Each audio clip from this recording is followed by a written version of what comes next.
And do one. All right, thank you.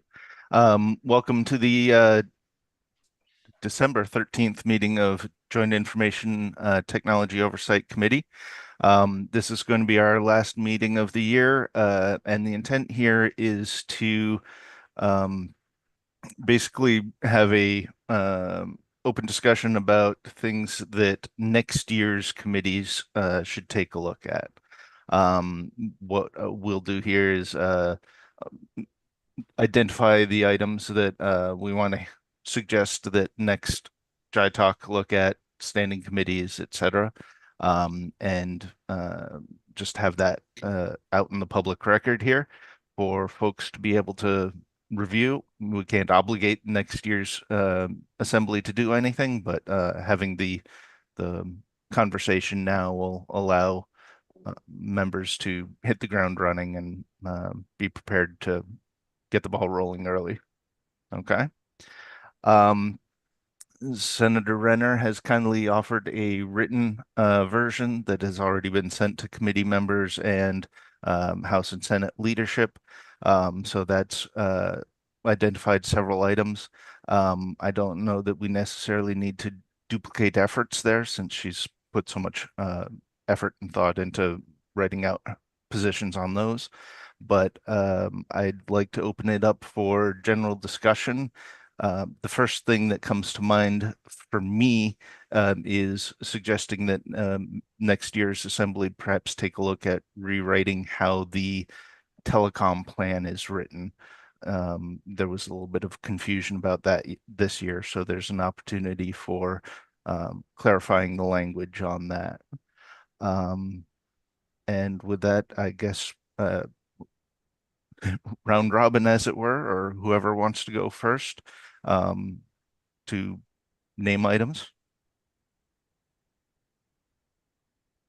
Well, if I may, Please. there are a number of things. I go back to when this committee was first put together several years ago. And one of the things we started out doing, and I think made some good progress on, was trying to define what IT is and what's in IT. And in particular, we started looking at what are the major applications. And in fact, to some extent, we went into the minor. What are the applications that we have operating, the systems that we have operating, and can we ID all of them? And then once we ID them, begin at least in a subjective way, and there may be a more objective way to do it, is to ascertain what are the levels of risk of each one in order to help us in an oversight role, try to figure out where to start. What should we do first? And what place represents, or what issues represent the biggest risk that we face? And then how should we prioritize what we look at as far as oversight? And we did do that. We did collect this inventory, but somewhere along the line, it's been, I think, neglected, and it hasn't necessarily been kept up to date. And I think we should revitalize that in terms of making sure that we have developed a methodology for oversight of IT, and that we then apply that methodology consistently. So that's one of the things that I would put on the agenda with a high priority for next year. The second thing that I would look at is the whole issue of information and data security. It's an area that seems to haunt everyone else. I think will haunt us. And I think in terms of oversight, I would like to have better understanding of how we approach it and how we do what we do, and to try to, again, assess whether or not what we do is adequate. And there we might need some help from outside sources to give us that independent view. I'd like to hear, for example, from the state's auditors, the audit firm that does the state's audit, because IT is an integral part of the audit work that we've done. And I don't recall hearing very much of anything about what's the extent of that work and what issues have arisen, and are there, in fact, any significant deficiencies or material weaknesses in internal control that any of that has identified. And I'd like to know that. And either that, or I would like to know that our auditors haven't found anything, and that would immediately raise a question, well, what's the extent of the audit work that they've done and who's done it? So those things come to my mind, perhaps more than anything else. I'd like to look at accountability. The whole issue of accountability throughout government, I think, is a major issue and concern, to try to develop a picture for us as to whether or not there really is adequate accountability and oversight for information technology within government. And that's a big task. It needs to be obviously better defined than that. But the issue of accountability does come to mind. I think in particular where we establish standards and protocols, and or the agencies involved do, the Agency of Digital Services, and also the IT agencies in each of the areas of government, to determine what standards of accountability that they use. If they establish rules and regulations and guidance about what's good and what's bad, what do we do, what should be done and what shouldn't be done, what are the violations of IT policy and so on, do we have any accountability to know whether or not it's happening, whether or not we do in fact have an environment that we're comfortable with? I don't really see anything, at least coming to us, that helps us understand that. I would like to understand that better than I do right now. I'd like to understand money, what we spend on IT, and how does that compare with other states? And are we getting our money's worth? Are we spending a lot more or a lot less, or about average of what other states? And we can measure that on a size basis, a dollar basis, a per capita basis, and so on. I would just like to get some benchmark. We know, for example, that we have the highest healthcare costs in the country. Do we have the highest IT costs in the country, or do we have the lowest? I don't know, and I'd like to know. Okay. So I could probably create a massive list. And then, like I say, what are the things that we are really doing wrong? What things have not gone as well as we would like them to go, and to try to identify those things and understand why. We, as a state, have a great tendency to tout the things we've all done well, and we hear nothing about the things that haven't gone well. People don't want to talk about that. And for a company like ours that provides oversight, we need to talk about that. Then I think I'll shut up for a while. Fair.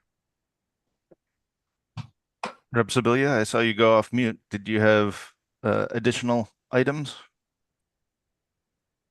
Don't know that I did go off mute. Oh, maybe you weren't on. Can you hear me? I can. Yep. The audio is not super awesome, so I may ask you to repeat yourself at some point. I do not know what the problem is here, but hopefully it's getting better.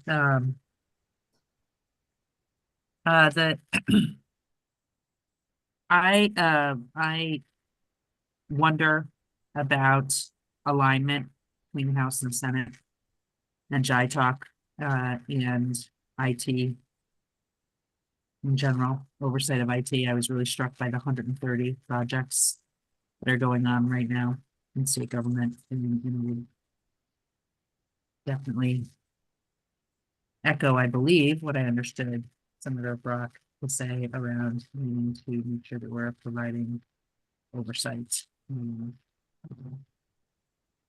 our job. I'm concerned about whether or not that committee structures and authority are adequate between the House and Senate, and properly aligned with this committee. So. Would you mind elaborating on that slightly? I know Ledge Council is going to help the committees understand what we're discussing here next year, and I want to make sure that they have a clear understanding of what we're suggesting, what we're recommending to future committees. Mm-hmm. This committee does not really have much power except for what is granted to it. It doesn't really have a lot of authority to do anything except make recommendations unless the legislature specifically gives it authority. It's in the past, it has met sporadically. There have been differences of opinion between associated committees of jurisdiction as to whether or not it was appropriate to meet during the session or not meet during the session. The House has gone back and forth between having broadband committee and where IT lives, the Senate, the same. And so I just wonder if, given how massive the investments are, the infrastructure is, I mean, this is the backbone of government. I just wonder if this is maybe a place to think about how to better align the House and Senate to ensure we're doing our job of providing oversight throughout the year, IT in particular. And if I may elaborate on one of the things I heard, you mentioned the number of projects, and Senator Brock's talk of oversight. The incoming committee, I had considered the idea of trying to have this sort of meeting today, but realistically, so close to the end of the session, it's better to have the incoming committee do it early. Have a briefing and perhaps plan on an extended time period from ADS to give a summary of those significant number of projects and where they're at, and perhaps a little bit more in detail than some of the briefings that we've gotten in the past. To And- kind of get into the nuance of, okay, this one is a small project, but let's study it, make sure it's doing the right thing for state government, and not just a project that's stagnating or hemorrhaging funds or whatever other potential challenges may be. I know we've got the dashboard that we can review, but having the discussion about the individual projects, I think, would be beneficial. Well, and to my point, where does that happen? Yeah. Um, It's a lot of investment in a lot of projects. So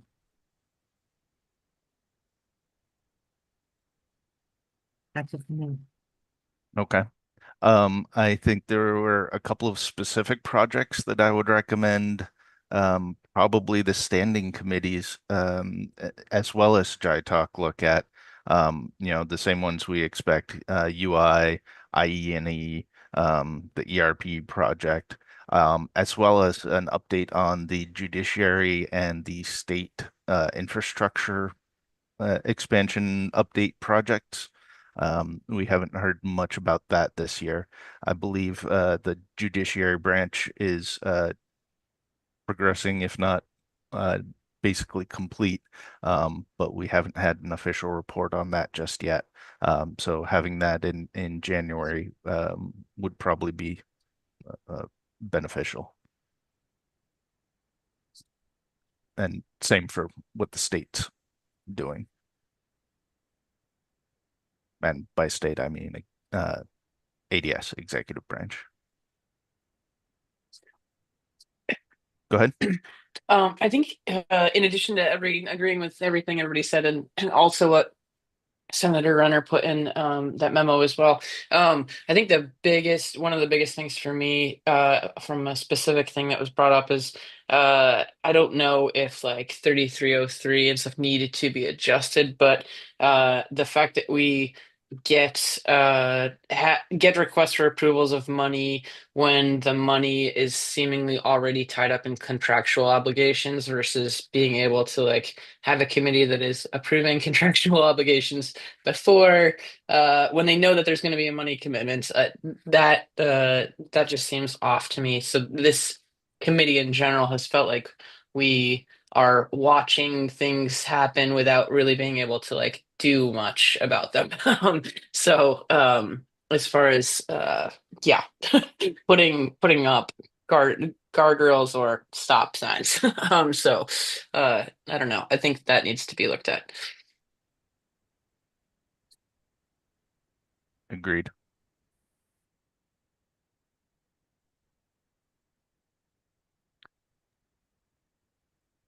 Senator Weeks.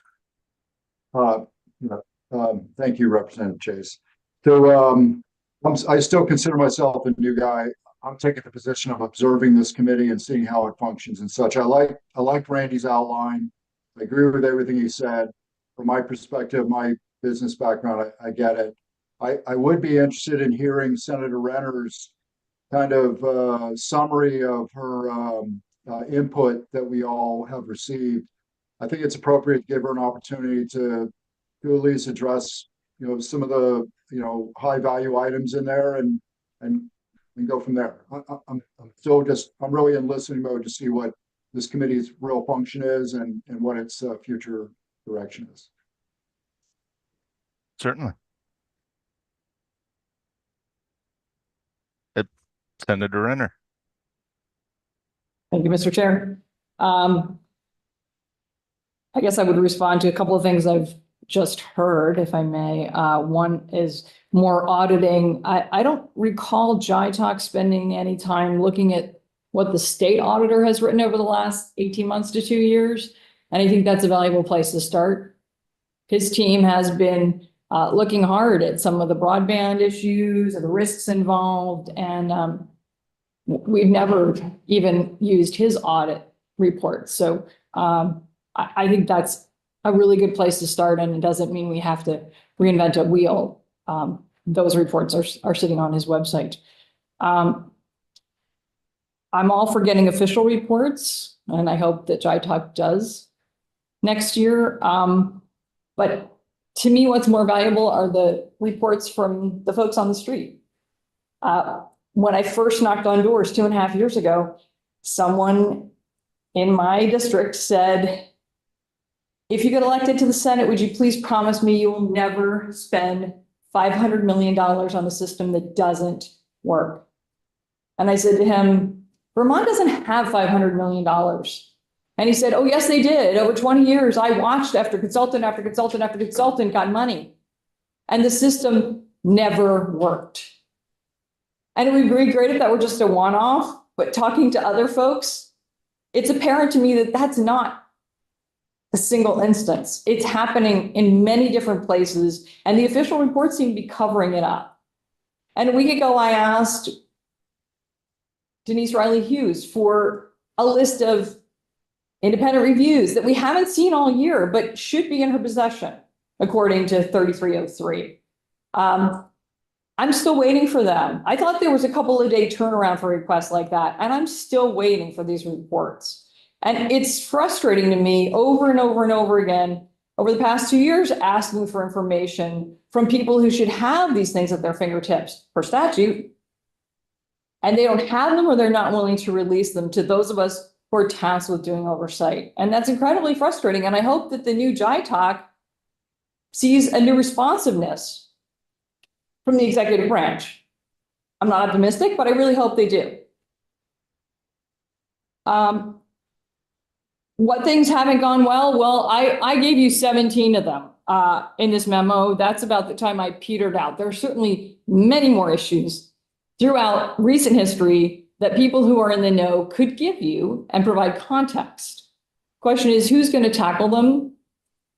Who's going to face down the face-saving moves by the people who are in charge of these projects and cut through the baloney and have some accountability on where the money's going and why things aren't working and why things take so long and they still don't work? I heard from someone in my district recently who said, we have a bunch of second-rate companies deploying fiber. They're undersizing the fiber, knowing it will never be used. And they aren't using stormline construction. It's guaranteed to fail. I could drive you all around Vermont showing you where there was substandard build. These companies have fiber on the ground, not up on the poles. Why pay for work knowing it will never be used? These companies were given grants, knowing it would never work. There's absolutely no oversight to see that the money was used for a service that would work. Seriously, it's the biggest scam in Vermont. How come we're not looking into this? How come somebody else isn't looking into this? How come the governor, who's all about affordability, isn't looking into this? Someone Senator, I'm be going to doing interrupt you. oversight. Senator, I'm going to interrupt you as someone who sits on the oversight board, the Vermont Please. Communications Broadband Board, which does provide oversight. And I think we have heard from Christine Halquist, and we certainly could hear more from her. And I take exception to a number of your characterizations of the fiber projects that are being deployed, as well as really excluding that to the CUDs and not to the existing competitive providers. So I would just ask us to keep an open mind that we have different opinions and our opinions can be backed up with data and other reports. I don't appreciate the interruption. Number one, I don't believe the chair recognized you. Thank you for your Actually, I opinion, did. just the same. Excuse me, Senator Renner. I agree with Representative Sibilia on this, and I did give her the nod to continue. I appreciate you reporting what you've heard from a constituent. I do not believe that what that constituent informed you of is accurate or is backed up by what we've heard from the other groups that are involved.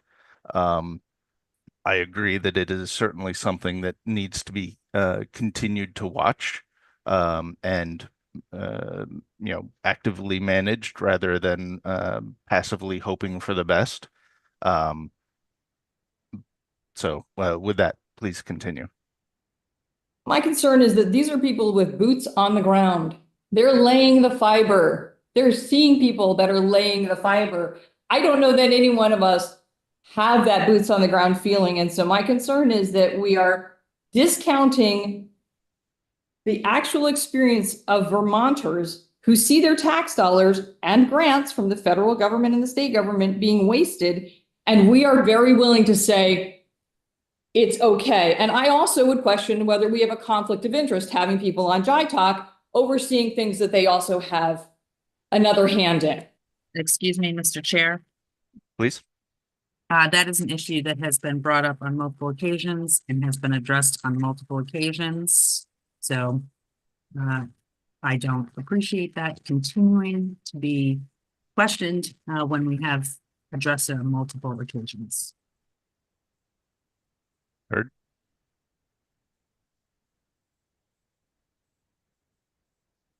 I also heard from a constituent who worked for a time in one of the branches of state government. She has worked in IT for a long time in many companies, and she was appalled at how unbusinesslike this department was run.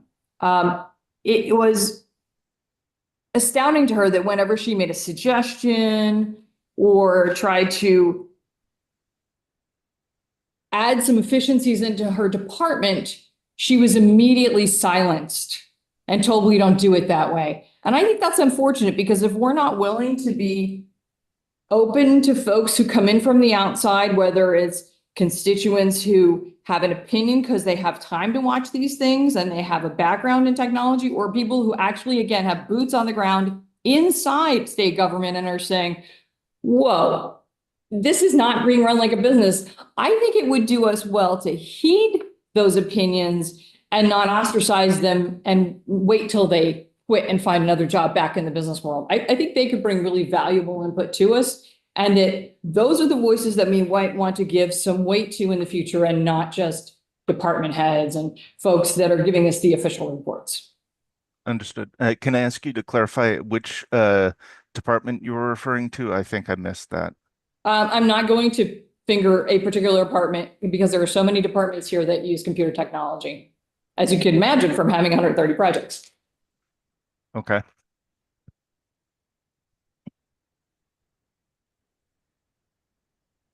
And yeah, I'm concerned that we have not fulfilled our charge as a committee.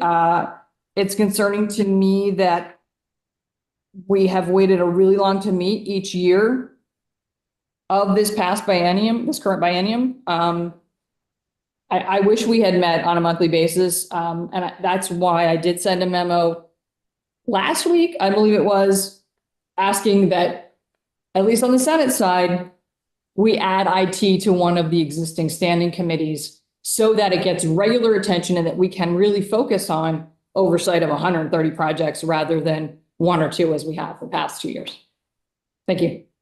Agreed. And I think that highlights one of the challenges that Representative Sibilia identified earlier was the coordination between the House and the Senate, between Jitoc and the standing committees, the difficulties of getting committee members to have a time that meets that works for everybody to meet in the off session, and conflicts with meeting during the session. Senator Brock.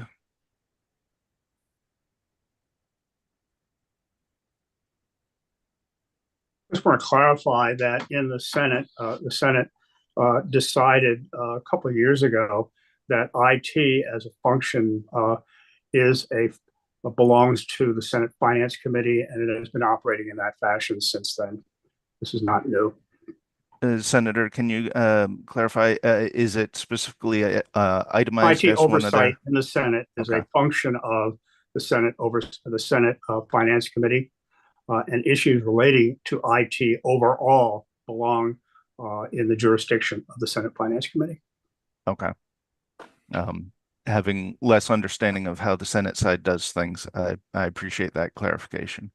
And I do want to highlight for members of the committee as well as viewers at home, the amount of testimony that we've taken from experts on various topics. The Community Broadband Board, for example, and really digging in as the legislature does with everything. There's people with a certain expertise on certain topics, and allowing them to explore and share that expertise. There's multiple paths for citizens to access information, and not the least of which is coming to us. Senator Weeks, please. If I could, as a follow-up to Randy's comment about how the Senate views IT versus standing committees, could I ask if the House members could provide some background on the history of IT and its assignment or potential assignment into a standing committee? Again, I just don't have that background. Sure. For the first couple of years of my tenure here, we had a committee called House Energy and Technology, and that was the home for anything to do with either of those two topics. That included oversight of ADS and state projects as well as telecom. This past biennium, that committee was dissolved and split up. So telecom issues were put in with power utilities and so forth in the Environment and Energy Committee, and oversight of ADS was put into Government Operations and Military Affairs. Okay, that's helpful. And why and how was Jitoc developed as a what I would call a collateral committee as opposed to a standing committee? That was prior to my term. Perhaps Representative Sibilia or Senator Brock can speak to that. Well, I would say that there are various perspectives on why it was developed and what its function was intended to be. It has rather broad jurisdiction, limited power, and I would say I think that should be reassessed, and what are the highest needs outside that are not happening in our House and Senate committees. I will tell you, I did not support the formation of Jitoc when it happened. Because and I would add that I did support it when it was designed, when it was opened and created, because it was clear that there were significant issues that weren't being addressed in the system that we had. And at that time, the Senate did not have any committee that had an overall oversight responsibility for information technology. And as a result, and I certainly, this was one of the statewide issues that demanded attention, is that everybody was like in a Wild West scenario doing IT stuff that was not coordinated one with the other, and in which there was no uniform statewide oversight. And it was done at a time in which in terms of having a chief technology officer, there really wasn't one. There was something sort of in name, but it wasn't operating that way. And the agencies themselves were creating projects independently without coordination one with the other or without consistently one with the other. And that was one of the things that Jitoc was brought about in order just to provide some sort of a view as to what's happening and what was happening and who's doing what and whether or not it was in fact being coordinated.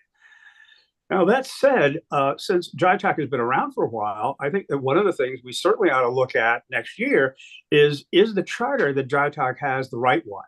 Is the function as defined thus far correct, or should the statute that creates Jitoc be revised and done in a different way, or in a more intensive way, or in a way that better accomplishes the goals that were initially defined? I think we should redefine the goals of Jitoc. And I do believe that, and this is one of the threads I've heard today, and I think it's correct, is do we meet often enough in a structured way in order to do what is a mammoth task, quite frankly, of looking at this overall. And it's not just looking at what's happening in the executive branch with application development and the roles played by ADS. And ADS, if you recall, at the time Jitoc was created, did not exist as such.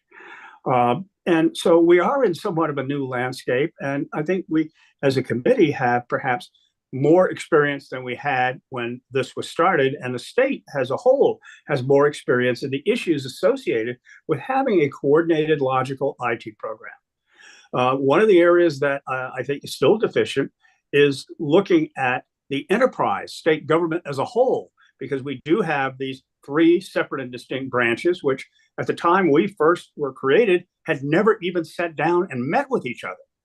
And they started doing that. And I think one of the things we found in the meeting before last or thereabouts is that had kind of fallen to the wayside. It wasn't continuing in terms of the contact and the integration that we had hoped to see. And that, again, I think is something that we should be looking at again. So I do think we have some things to look at next year. And perhaps the first thing we need to look at is ourselves. Representative Sibilia.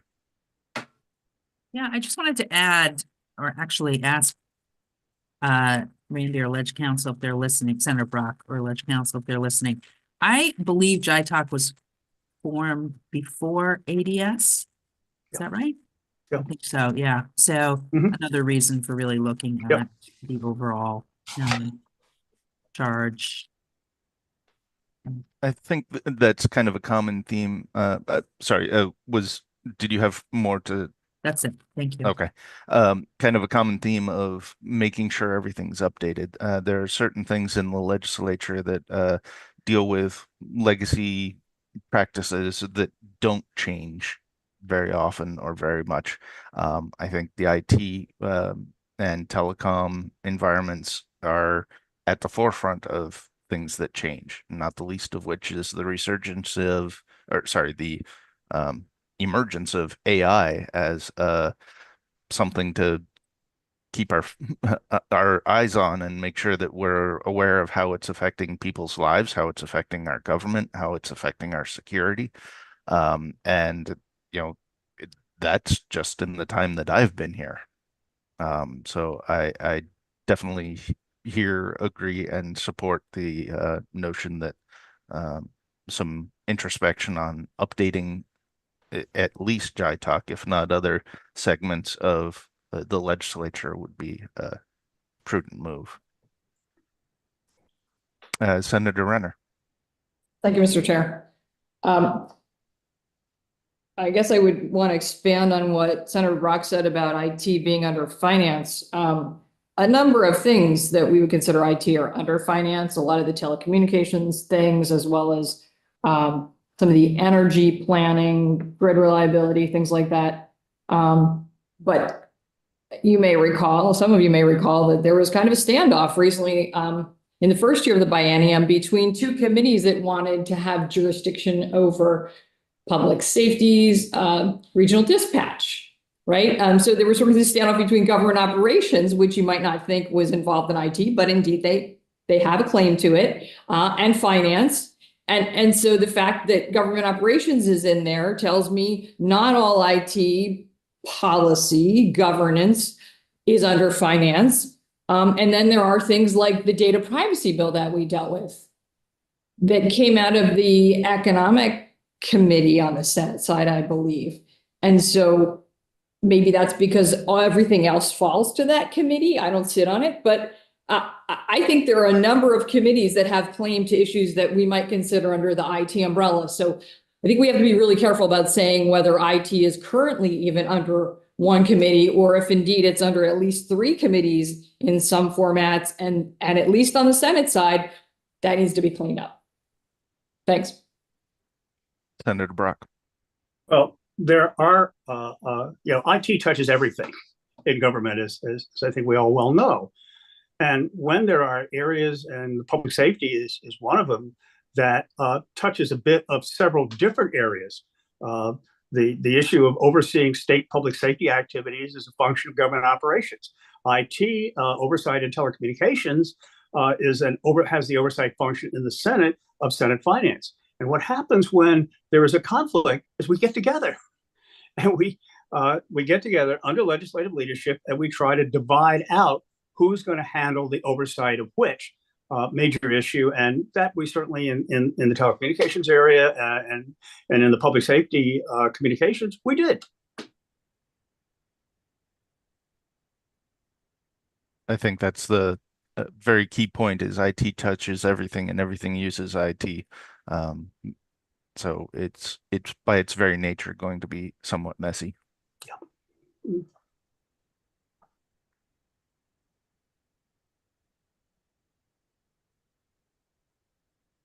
Okay.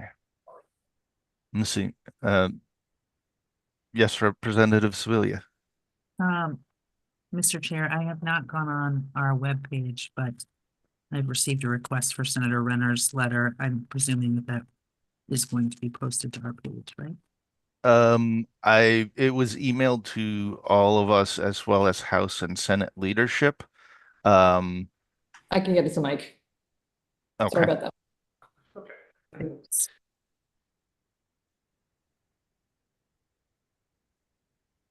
Okay. Seeing a lull in the conversation here, I'd like to check in with Legislative Council. We had a brief conversation this morning about how these recommendations would promulgate into future. Is there anything else that you need from us, Rick, to make your job easier for next year? So just for the record, Rick Sagel, Office of Legislative Counsel. Good to see you all. I took notes, Mr. Chair, kind of bullet point notes, and I'd be welcome to walk through those bullet points with you to make sure I got what the committee is kind of recommending. It really is kind of informal at this point. My job is to kind of take what you all have. Of course, this is all being recorded. The committee can watch this meeting if they choose to next session.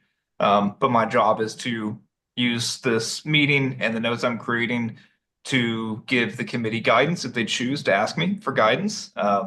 They could tell you all off, right? Whoever is on the next committee. But no, to answer your question directly, I don't think I need anything else specific unless the committee would like some kind of formal committee memo. But again, that would need to be very brief.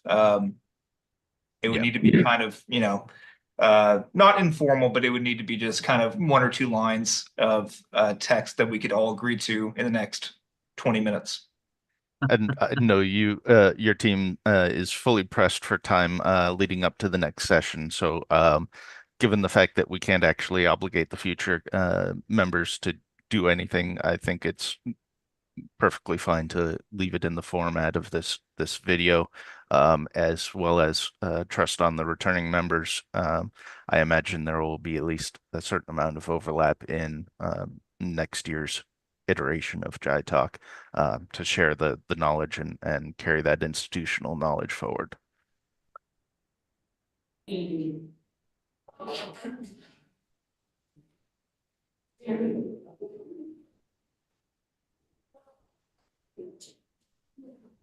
Mike, is that just background noise in the hall or? It is. There was a staff training in the pavilion that must have just ended because now everyone's coming into the hall and it's making a little bit of noise, so I shut the door. Cracking. Okay. Good. Well, I know we've all got busy days, some preparing for next session and some for new network turnups. Is there any other items of official business? Senator Renner Thank you, and Mr. then Chair. Representative Sibilia. I just wanted to verify with Senator Brock where he's finding the definition of IT being in finance, because I have not seen that.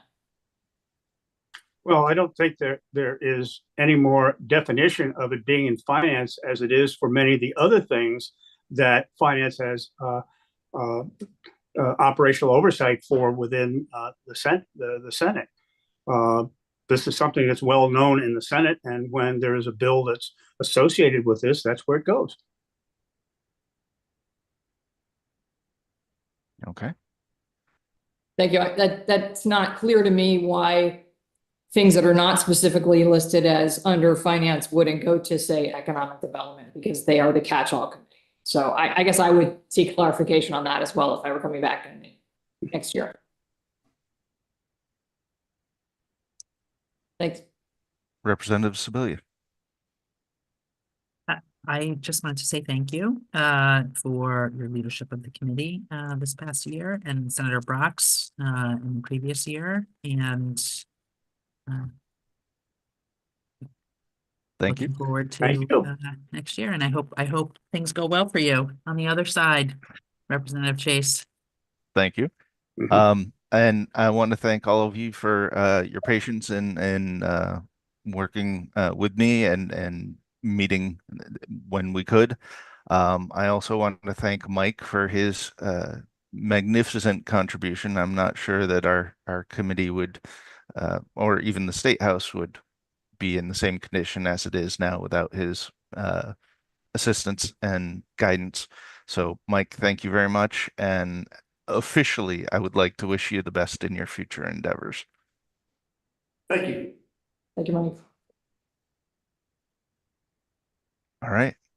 I believe that brings us to a natural end here. So, as I won't be returning to the State House in January, I wish you all the best. I'll still be available if anybody has any questions that I can help with my expertise. But good luck and enjoy the future iterations of both the committee and the legislature.